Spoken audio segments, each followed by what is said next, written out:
رسول اللہ صلی اللہ علیہ وسلم کی ولادت ربیع الاول کے مہینے میں عام الفیل کے سال ہوئی۔ حضرت آمنہ رضی اللہ عنہا فرماتی ہیں کہ جب حضرت محمد صلی اللہ علیہ وسلم کی ولادت ہوئی تو ان کے جسم سے ایک نور نکلا جس نے پورے شام کے علاقے کو روشن کر دیا۔ حضرت آمنہ نے آپ صلی اللہ علیہ وسلم کے دادا عبد المطلب کو یہ خوشخبری دی۔ عبد المطلب بہت خوش ہوئے اور وہ محمد صلی اللہ علیہ وسلم کو خانہ کعبہ لے گئے۔ وہاں انہوں نے اللہ تعالیٰ کا شکر ادا کیا اور دعا کی۔ انہوں نے آپ کا نام محمد رکھا۔ یہ نام عرب میں مشہور نہیں تھا۔ وہ چاہتے تھے کہ لوگ اس کی تعریف کریں کیونکہ محمد کا مطلب ہی ہے جس کی بہت تعریف کی جائے۔ اور اسی وقت کئی معجزات ہوئے۔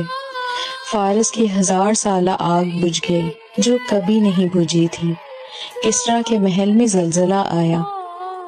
یہ واقعات بتا رہے تھے کہ وہ ہستی آئی ہے جو نہ صرف عرب بلکہ پوری انسانیت کے لیے رہنمائی لے کر آئی ہے۔ Next episode will cover amazing incidents from Prophet's childhood. Make sure to follow me. عرب کے دستور کے مطابق آپ کو حضرت حلیمہ سعدیہ کے رضاعت میں دے دیا گیا۔ جب نبی کریم حضرت حلیمہ سعدیہ کے گھر گئے تو وہاں پر رحمتوں اور برکتوں کا نزول شروع ہو گیا۔ تقریباً 5 سال کی عمر میں سینہ چاک ہونے کا واقعہ پیش آیا۔ آپ باقی بچوں کے ساتھ کھیل رہے تھے جب حضرت جبرائیل علیہ السلام آپ کے پاس آئے۔ انہوں نے آپ کو پکڑ کر لٹایا اور سینہ چاک کر کے دل نکالا اور کہا یہ تمہارے اندر شیطان کا حصہ ہے۔ پھر دل کو زمزم کے پانی سے دھو کر اسی جگہ لوٹا دیا۔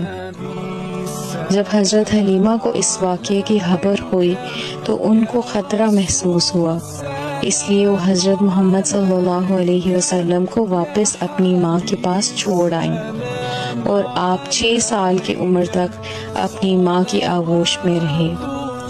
والدہ کے انتقال کے بعد آپ کی پرورش کا ذمہ آپ کے دادا نے اٹھا لیا، اور جب آپ کی عمر 8 سال 2 ماہ ہوئی تو آپ کے دادا بھی اس دنیا سے رخصت ہو گئے، اور آپ کے دادا نے آپ کی کفالت کا ذمہ ابو طالب کو اپنی وفات سے پہلے وصیت کے طور پر دیا تھا۔